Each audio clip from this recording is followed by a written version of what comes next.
For 12 minutes. Okay. I was watching a V live stream in the corner when I clipped this, and I didn't want to stop watching to screen cap these comics because it wasn't worth it. This is so bad. It's just bad. There's nothing good about it. Not even ironically good, but it hits a lot of talking points of SJW comics that they should have learned. Like, look, a kitty eating. Oh, so random. That they should have learned from like a decade ago, but they don't care. They know this sucks, and they know that it sucks, but they also know that it doesn't matter because apparently they cannot get fired. I can only assume that the sales don't matter at all. They just need to keep the IP alive so they can make films. So as a consequence, these comics are completely developmentally disabled. And I just got done listening to this alt-left podcast. I recently discovered podcasts, and it seems to be like a left-wing dominated thing. And I was thinking about making some podcasts, but I think I would just get kicked off like within a week or as soon as the moderators discovered it. So they made this podcast about Asian violence, and I got started on the podcast because I was listening to that girl, Katie M. from Rewriting Ripley. She did the insane Star Wars hit piece on, I don't know, the people in Comicsgate and Phantom Menace and that stuff, about how Chads are toxic fans, but she just kind of came across as sounding like she needed a boyfriend. Anyway, so it sounds like there's a lot of these left-wing podcasts out there, and they're not great, and I don't think many people are listening to them. But if you make them, I guess you get to feel important when you're making them, like you're Alex Jones or something. And I actually agree with a lot of their points about wealth inequality and that sort of thing. But they never offer a solution, which I do. I talk about it on BitChute and Odysee pretty often. It involves a railgun to Mars. They also seem to grind their axe about the whites and males, but they won't mention literally any other race when they were talking about the Asian victims of violence. They still managed to sneak in some anti-white stuff. It's like, who's attacking Asians in San Francisco? Anyway, whites are like the only group that they're openly allowed to hate. So these podcasts are like an orgy of hatred, which is silly because, as I often say, whites are awesome. The thing I hear with these left-wing podcasts and papers is soy. And I mean gamma behavior, which I will loosely say is what you think of with a negative Nancy who is always tattling to the teacher about some nonsense that doesn't matter. SJWs are shady people who are always willing to sell out their comrades if they can virtue signal. Oh, if you're not looking at the screen, you probably want to look at the screen. If you pick this comic up, you just put it down and think that there's no future of comics. I heard it referred to as when they hear new information, they don't evaluate it on its merits. They evaluate it in terms of how it will impact their place in the social hierarchy because they're tired of getting snuggies and wet willies, which is the most disgusting thing ever invented. So I think the SJWs are the kids who never got over having wet fingers stuck in their ears, so they grow up always scared of a classmate yanking their undies, figuratively speaking. They are herd animals where every one of the soy people is trying to worm their way deeper into the center of the herd for protection. But to take a step inwards mean that they have to pull somebody out and displace them. And there are only so many chicken tendies to go around. So they never sound or write like they're trustworthy because they totally aren't. They don't even trust each other. The soy gamma behavior oozes out into everything they touch. They are snails that slime everything. Everything they do comes across as passive aggressive. Like Tim Doyle in a bikini, if you remember that shot. He seemed to be sodomizing your eyes. Maybe we do need a war just to wash away all these first world Weimar problems. Nobody cares about pronouns when a city is on fire and people start starving. That is a bit weird of a weird introduction for a comic that could be summed up as A bunch of women doing silly things that are marginally less silly when male characters do them. Yes, I know comics are silly, but cool male characters are better than soccer moms lecturing me on feminism and pronouns and whatever silly nonsense they whine about. Here's the thing. Stories used to try to be neutral and present both sides of an issue. They don't, oh, hey, look, diversity. Yes, because you've got a black friend and an Asian friend. They don't do that anymore. They don't present issues. I realize, like, I literally have a black friend and an Asian friend, but I think I'm probably the exception, not the rule. They present conclusions, not issues. For example, the pronoun thing, there are two sides to that issue.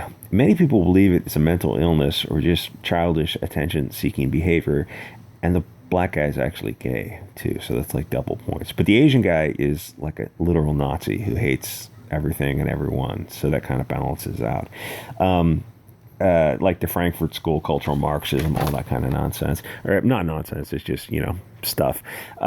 But comics present it as a conclusion. There is no IRAC, issue, rule, analysis, conclusion, except the people presenting the conclusion are the useful idiots of the Bolsheviks, so we're being lectured to by 30-year-old childish weirdos. Now, the difference is that there is a lack of criticism, because if you criticize a writer on social media, they're going to get their followers to attack you. They'll comb through your social media, discover you drop the N-word, I don't know, like 200 times too many or something, and for some reason that offends them.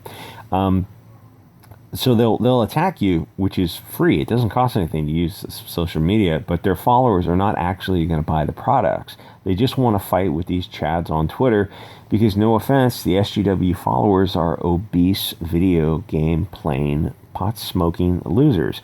They follow Kelly, Thompson, or Mags because they're all on the same side, not because they're actually fans, because almost nobody is a fan of Captain Marvel or Ms. Marvel or Captain America or all these other SJW comics.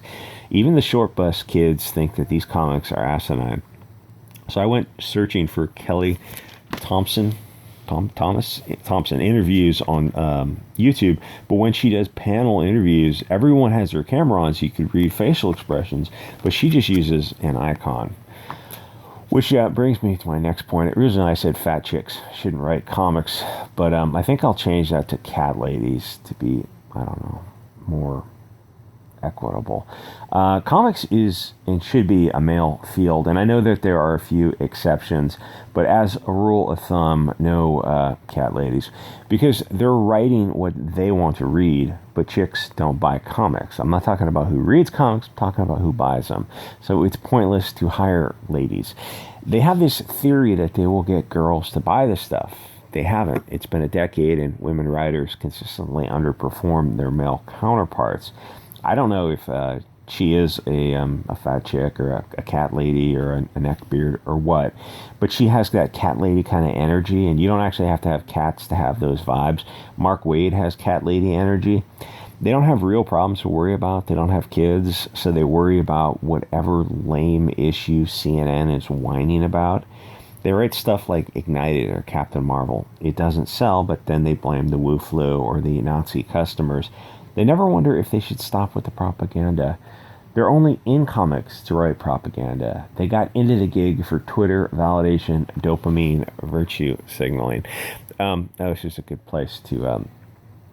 I zoomed in on this guy's image. Oh, and if I could nuke that cafe, just drop a kilo of plutonium on that thing. What do you notice about the couples? I zoomed in on the blonde guy in the red hat. You guys are as subtle as a 400-pound tiger, because you know he's going to be the bad guy because he's blonde, and I've been reading these comics for a while now, and yeah, it turns out he's an idiot. But it's not just him, which is kind of this kind of comics a little bit. Comics a little bit of change of pace because they portray all men as bad, and cats are good. Kitties, yay, kitties! I don't know how old Kelly Thompson is. I think she's about 40. Chicks don't mix with comics. So she fights a kitty that has a snake tail, yada yada yada. And then the punchline is at the end. She hooks up. Oh yeah, all men are bad.